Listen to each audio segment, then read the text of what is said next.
大家好，歡迎嚟到今日嘅分享。我哋今日要探討嘅主題係 Google Notebook LM 全攻略，從資料庫到私有 AI 智慧大腦。喺呢個資訊爆炸嘅時代，我哋每日都處理緊無數嘅 PDF、網頁、影片同埋會議記錄。好多人問點樣先可以將呢啲雜亂無章嘅資料真正轉化成我哋可以隨時調用嘅智慧。今日我會帶領大家掌握7大隱藏技巧同埋自動化工作流。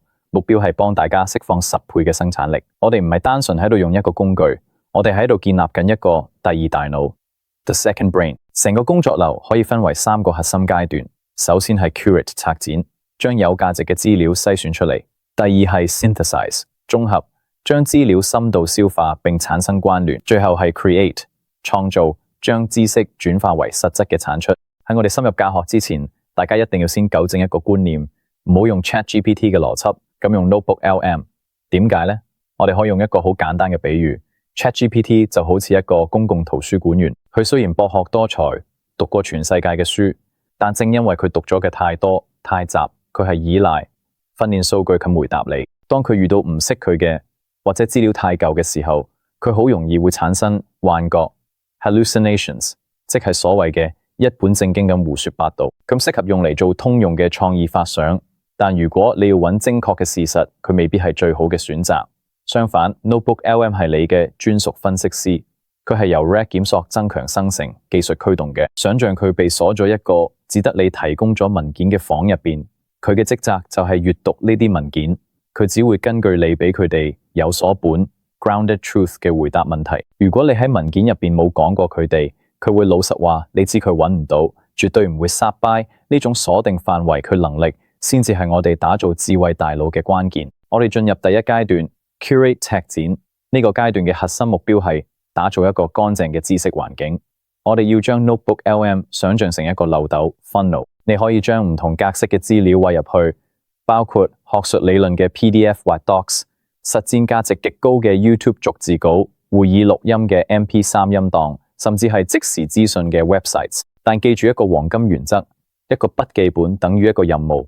唔好將你嘅煮食食譜同你嘅公司財務報告擺咗同一個 notebook， 咁樣會干擾 AI 嘅判斷。喺呢度，我要教大家第一個隱藏技巧，就係來源驗證提示詞 validation prompt。你可以要求 AI 幫你檢查來源嘅品質，例如你可以輸入指令，幫我標記超過18個月嘅來源，並識別呢啲文件中可能存在嘅潛在偏見。透過呢種方式，你喺開始分析之前，就已經確保咗資料嘅純度同埋時效性。好多時我哋做研究係從零開始，喺手頭上一份文件都冇。以前你必須自己上網揾資料，下載 PDF， 再餵俾 AI。但而家我哋可以利用深度搜尋 Deep Search 代理人。想象一下，你今日嘅目標係分析 SaaS 定價模型與營收策略，你唔再需要做搬運工，而係由 AI 主動走出門口。呢個代理人會喺互聯網上邊進行自主過濾同閱讀 Autonomous Filtering。佢會幫你判斷邊啲資料係垃圾，邊啲係黃金。最後佢會將篩選好嘅精華自動匯入，變成一份綜合報告。呢個係工作流嘅一大突破。以前係你帶資料俾 AI， 而家係 AI 幫你揾資料、驗證資料，然後帶翻嚟交俾你。呢一種自動化嘅前哨站工作，可以幫你睇翻幾十個鐘頭嘅資料搜集時間。當資料入咗嚟之後，我哋就進入第二階段 synthesize 綜合。呢個階段考驗嘅係你嘅提取能力。Notebook LM 提供咗一個好強大嘅功能，叫來源篩選 （source filtering）。我見過好多人用 Notebook LM 嘅時候，左邊 source panel 勾選咗50幾份文件，然後問一個好細嘅問題，咁樣係會降低 AI 嘅精度。專業嘅做法係唔好俾 AI 一次過攞晒所有嘅。當你要問一個非常具體嘅問題，例如 Q3 嘅營收增長點喺邊度嘅時候，你應該取消勾選所有唔相關嘅文件，只選中相關嗰一份，例如 Q3 Financial Report.pdf， 咁樣做 AI 嘅精準度可以提升100%。呢一種好似外科手術咁精準嘅提取方式，先可以確保你睇到嘅數據係絕對正確嘅。要令 AI 嘅回答唔再係平鋪直嘅，你需要為咗注入靈魂，即係定義專家角色。喺 Notebook LM 嘅自訂指南 Custom Instructions 入邊，你有10K 嘅 context window 可以發揮。你可以透過設定3個要素嘅優化 AI 一點 role 角色，例如你係一位擁有10年經驗嘅資深產品經理，而 format 格式要求佢輸出決策備忘錄包括執行摘要、風險評估同建議。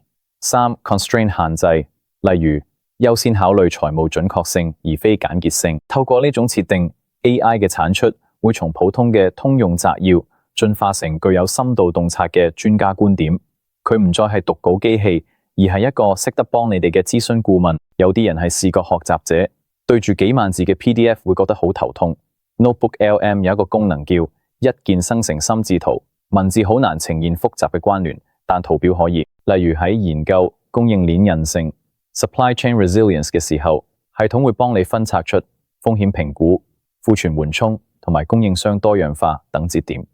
最犀利嘅地方係呢個心智圖係活嘢。當你點擊圖上面任何一個節點，例如點擊庫存緩衝，系統會即刻幫你回溯到原始 PDF 嘅具體段落，甚至顯示埋係第幾頁邊一行。呢種圖文聯動嘅功能徹底解決咗 AI 幻覺嘅問題，因為你可以隨時查證出處。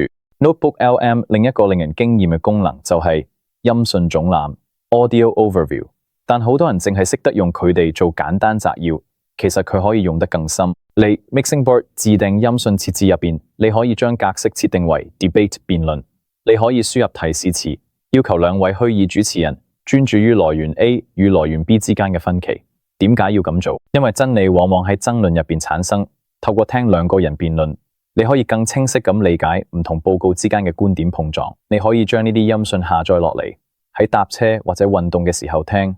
On the go learning， 將你嘅碎片時間都轉化成學習時間。我哋終於攞到最後一個階段 ，create 創造。Notebook LM 唔單止係一個筆記本，佢係一條知識生產線 （production line）。當你手頭上有啲原始文檔，你可以直接要求 AI 生成 slide deck 簡報大綱，甚至係講者備忘稿。佢會根據你嘅內容邏輯，幫你排好每一頁要講嘅嘢。此外，佢仲可以產出 infographic 資訊圖表。以前做比較表好麻煩，而家 AI 可以幫你視覺化比較兩者之間嘅時間軸或者優劣。小技巧 Pro Tip， 如果你上傳埋你公司嘅品牌 logo， 佢甚至可以自動整合入圖表入邊，令你哋產出直接達到可以拎去匯報嘅水平。我哋睇出一個好實用嘅 use case， 競品分析。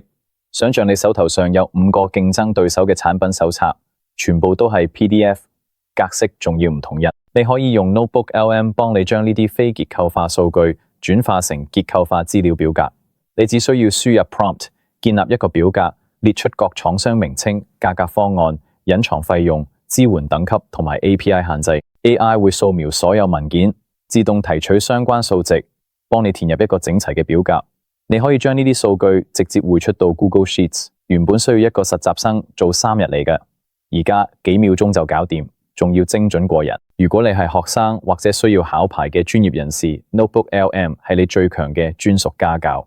我建議大家拒絕死記硬背，你可以要求 AI 出情景題 scenario， 而唔係簡單嘅定義題。例如你冇讀緊網絡安全，你可以叫 AI 出題。